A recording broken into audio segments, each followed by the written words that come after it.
Muri yeZimbabwe ndadzoka zvekare nema-updates manyama atinogara takakubatirai pachannel yenyu ende munozviziva kuti panapa isusu ndisu tega nhefenyuro isingafarire bato reZanu-PF nekuti vanenge vachiita huori, umbavha nekukonzera nzara kunyika yekwedu, zviri kukonzeresa urombo kuti vana vaite marombe, vamwe vapedzisire vave kubata zvinodhaka kana kuti kurova madrugs. So nhasi uno ndauya ende kana chinge ndatosvika zvakakosha kugara makaziva kuti munofanira kutanga nekulaika iko zvinezvi kuitira kuti nyaya ifambe zviende kumberi.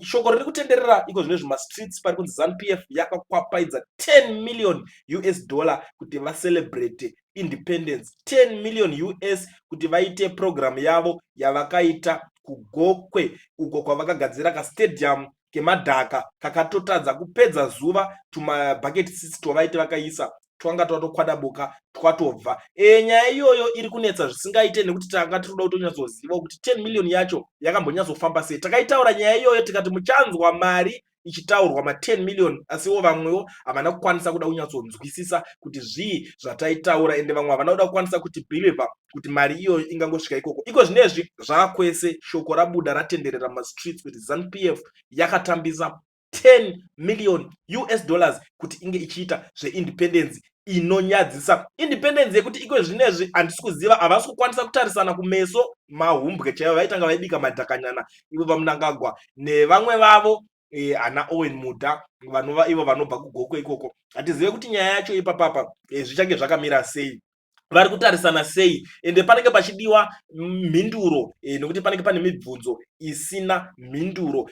Vana veZimbabwe vazhinji vari kupopota pamusoro penyaya iyoyo. Munozviona ndio nyaya yatinogara tichingotaura tichiti Zanu-PF muingwarire, vanhu ava varipo pakungouya kungonoparadza pfuma yenyika, vakauya kunoba kuuraya nekuparadza. Ndo zviri kuitika. They are vandalizing our country, they are looting every day. Pese pavanoona mukana pakanzi paita function kana kuti paroda kutengwa kana chinhu chehurumende, chero pakanzi paroda kutengwa mushonga muzvipatara, vanotomeka shuwa kuti vatora mukana iwoyo wekuti valute. Ende ndiri kuonawo vamwe veruzhinji paZimbabwe vari kutaura kuti zvoni looting without care, in fact they are like what they are going to do. Independence Day celebrations, devolution of power used as a vehicle to loot public funds. Ndio nyaya iri kutaurwa nemaZimbabwenzi kuti aiwa zvakaitika izvozvo zvakatoitika kuti zvoni independence yacho mukana wakavhurirwa, nekuti mabira vanoita mari havangotore mari 00 asi vanotora vachitaura kuti tiri kuita program yakadai so, asi program yacho ukazoona maresults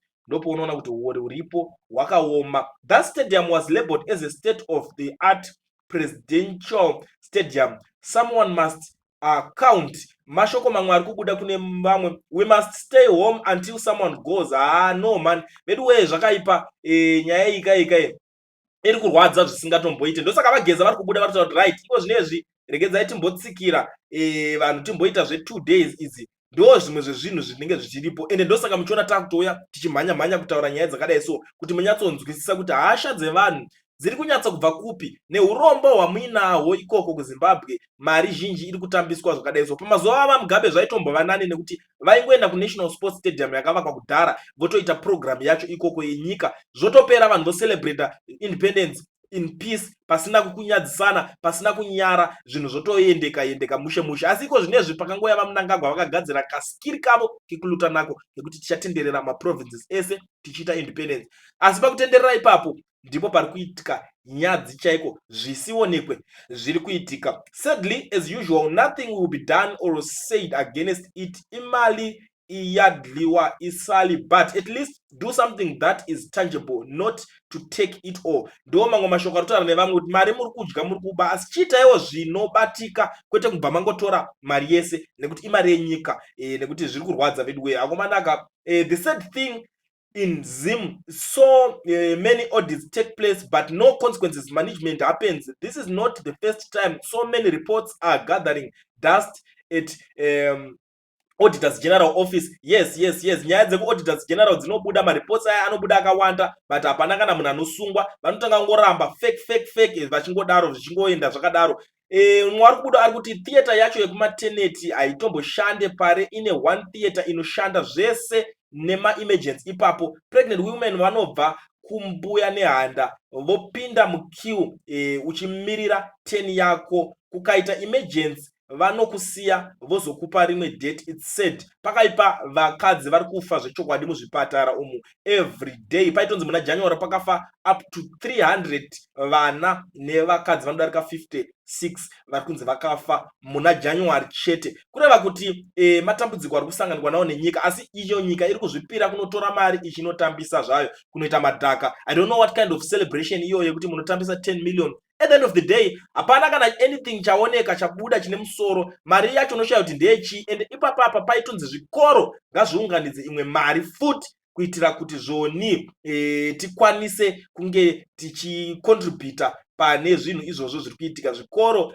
zvainzi ngazviwedzere kuunganidzawo imwe mari. Zvinhu zvaitika zvinorwadza kwazvo zvatiri kuona kuti nezvikoro makutowedzerwa kuti nhamo yako yauri kuona uri kutotadza kunyatsobhadharira mwana wako school fees murugare, uri kutadza kunyatsomutengerayo mauniform anoonekera, kumuprovidira chikafu chinoonekerawo, kundomuprovidirawo even kana transport unongoziva distance iri kumamusha.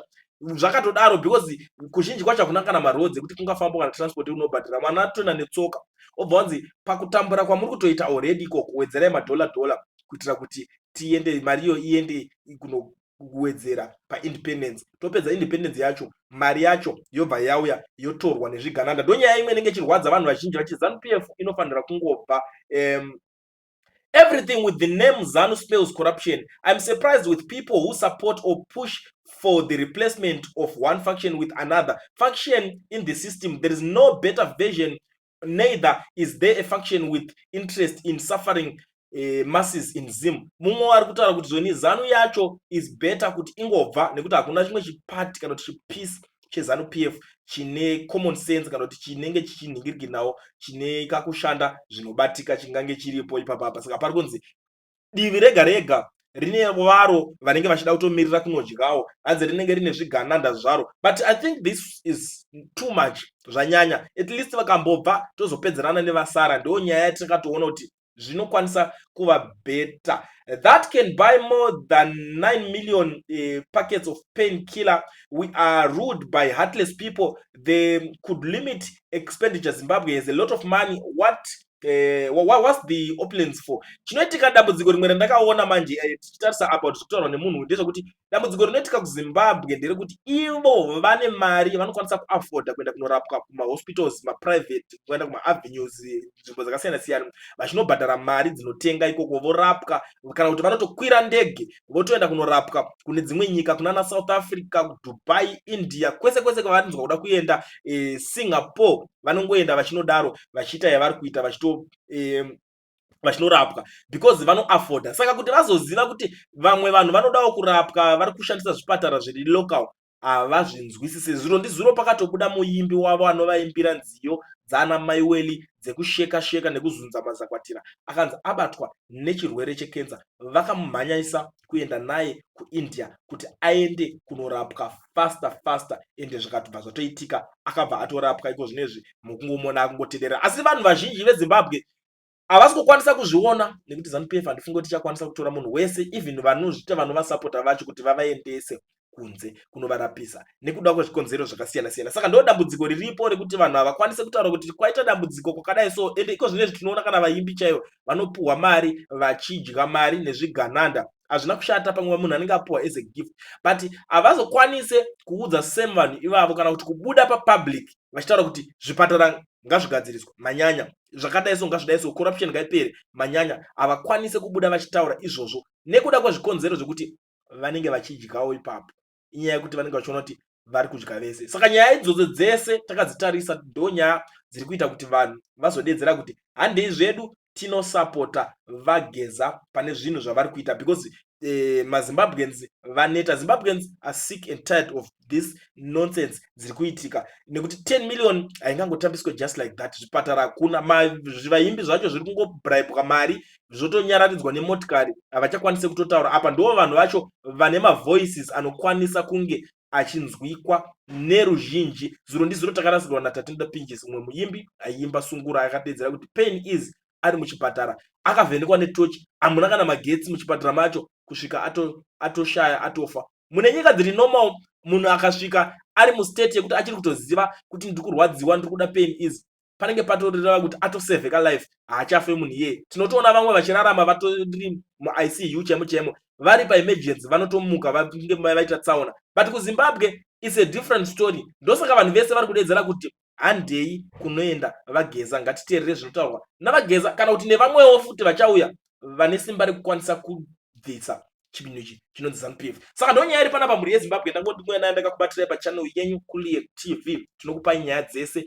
dzinenge dzichiitika. Kana uchinge wasvika panapa iri first time yako karike kutanga, tanga nekusubscribe woteera panapa. Toramba tichikupai nyaya idzi 24/7 ende pano pachafumurwa munhu wese. Saka zvakakosha kuti mugare masubscriber kana munga musati masubscriber.